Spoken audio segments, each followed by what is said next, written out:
제가 출가한 지 한 20년 되었는데 삼위계를 받은 지 3개월 만에 스승님께서 열반에 드셨습니다. 저는 그곳에 약 4년 반 정도 머물렀습니다. 그때 법문 듣는 걸 무척 즐겼던 기억이 납니다.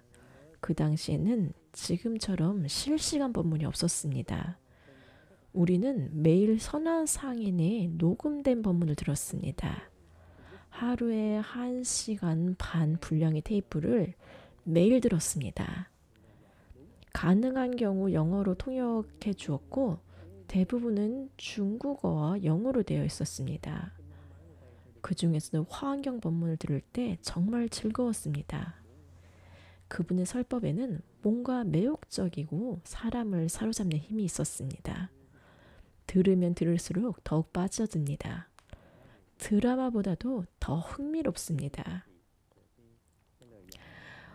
드라마를 본 적이 있는데 점점 흥미로워졌더군요.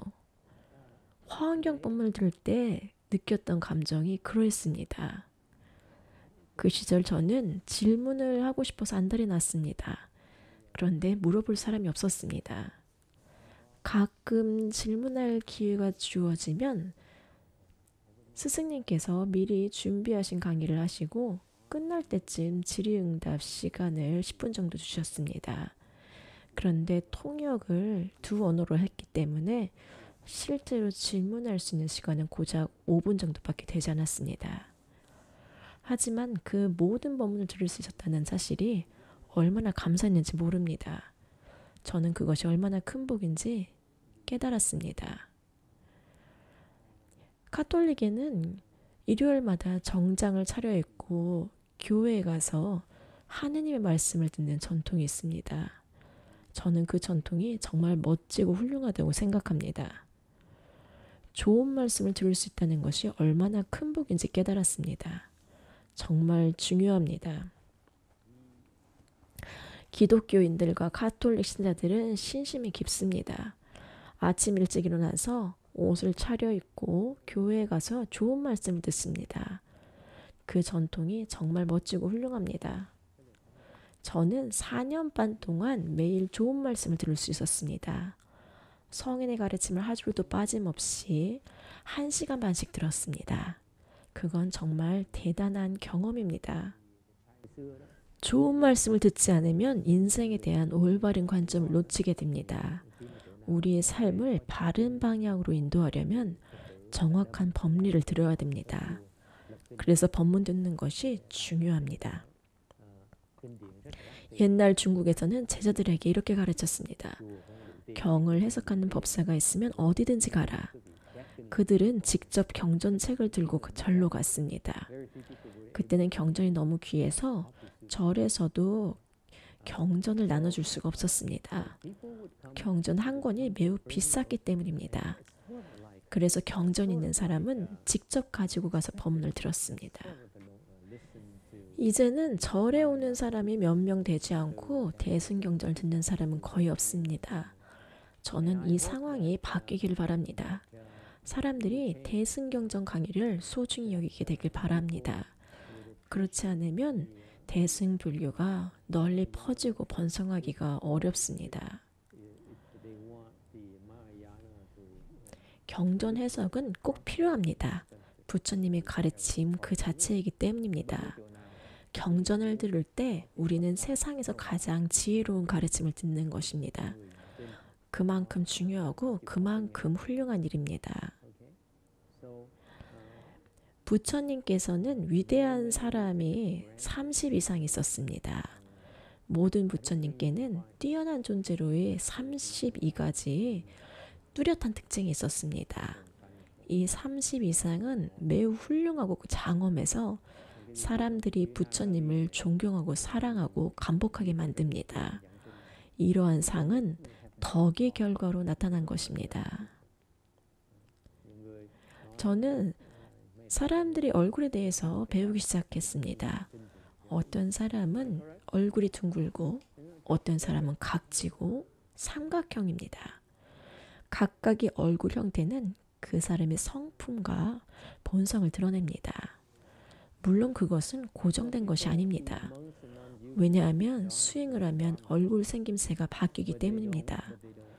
선한 상인의 얼굴은 처음에는 삼각형이었습니다. 젊었을 때 얼굴이 길고 날카로운 삼각형이었습니다. 그런 얼굴은 지적인 사람, 머리를 많이 쓴 사람의 얼굴이라고 합니다. 나중에 그의 얼굴이 바뀌었습니다. 얼굴이 각지고 네모난 모양으로 변했습니다. 골격은 사람의 성품과 복덕을 반영합니다. 얼굴이 변한다는 것은 당신의 성품이 변하고 진화한다는 뜻입니다. 골격이 변하고 근육과 피부도 함께 변한다는 뜻입니다. 그 사람의 행동, 사고방식, 가치관까지 모두 얼굴에 드러납니다. 얼굴은 그 사람의 행동, 사고방식, 가치체계와 나란히 변화합니다. 어느 날 공자가 태산을 유람하고 있었습니다. 그는 한 남자를 보았습니다. 그 남자는 양가죽 옷을 입고 줄로 허리를 묶고 비파 같은 악기를 타며 크게 노래를 부르고 있었습니다. 공자는 호기심이 생겨 공손히 물었습니다. 어르신, 무엇이 그렇게 즐겁습니까? 그 남자가 대답했습니다. 하늘은 만물을 낳았는데 그 가운데 사람은 가장 고귀하오. 나는 사람이요. 그러니 즐겁지 아니하겠소? 그가 말을 이어갔습니다. 사람 중에서도 남자가 여자보다 귀하고달 하지 않소. 나는 남자요. 그래서 또 즐겁소. 또한 사람 중에는 눈이 멀거나 병들거나 젊어서 죽는 일도 많지만 나는 건강하게 94세까지 살았소. 그것이 나의 세 번째 즐거움이요. 가단이란 재물이 없는 것이요. 죽음이란 인생의 필연적인 끝이요. 나는 인생에 순응하며 죽음을 두려워하지 않소. 그런데 무엇을 걱정하거나 슬퍼하겠소. 공자는 감탄하며 말했습니다. 그대 말이 옳소. 그대는 인생에 편안히 순응하고 즐길 줄 아는 사람이요. 이 이야기 요지는 행복이란 만족에서 온다는 것입니다.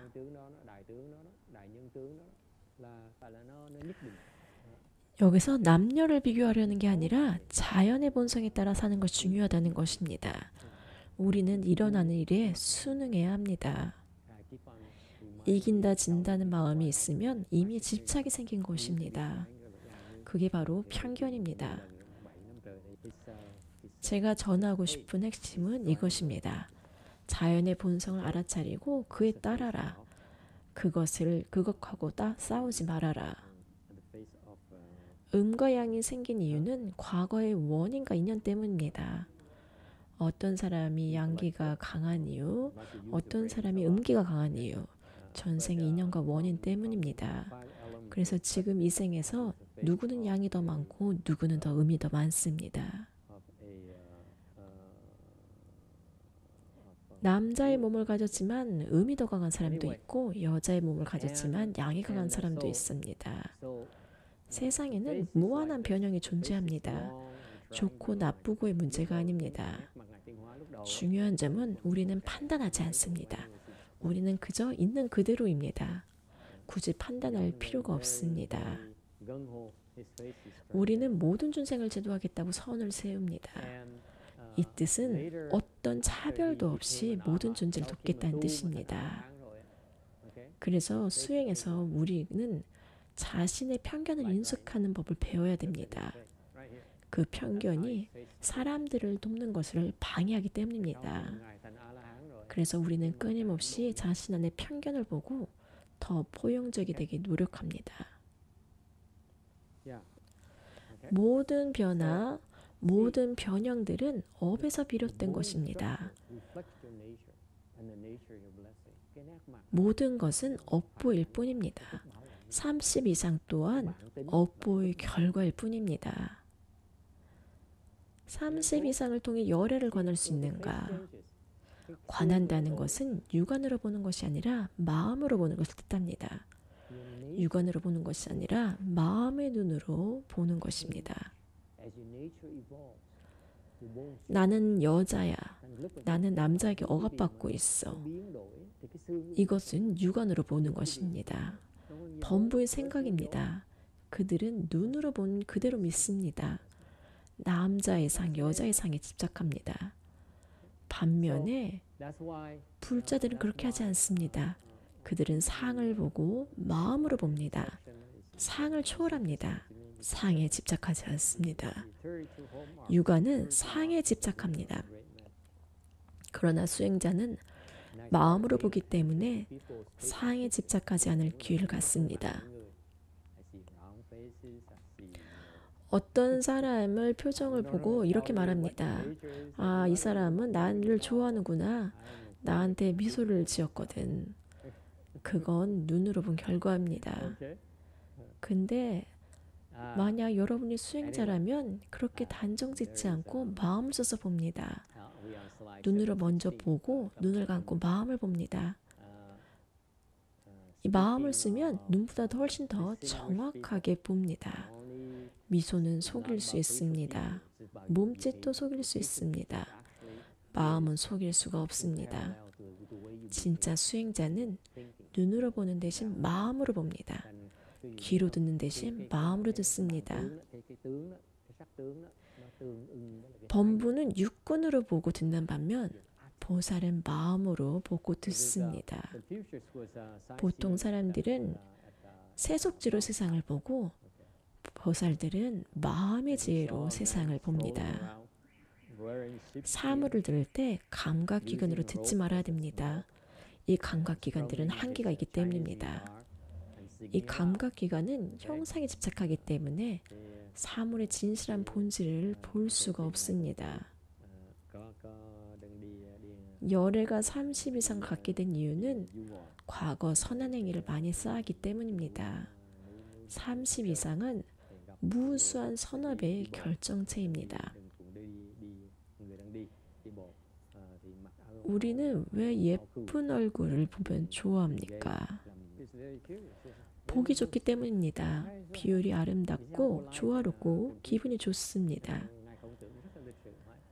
아름다움의 기준에는 지역적으로 차이가 있지만 이 보편적인 것이 있습니다. 우리가 좋은 그림을 보고 아름답다고 느끼는 것, 시대를 초월한 미입니다. 이 보기 좋음은 단지 느낌에서 오는 것뿐만 아니라 선을 좋아하는 마음에서 비롯됩니다.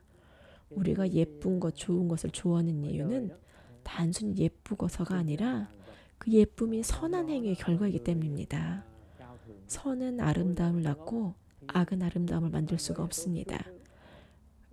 본래 우리의 성품은 선을 사랑합니다. 그렇기 때문에 우리는 본능적으로 아름다움을 좋아합니다. 감각적인 쾌락이 아니라 우리 마음속에 선한 본성에 반응하는 것입니다.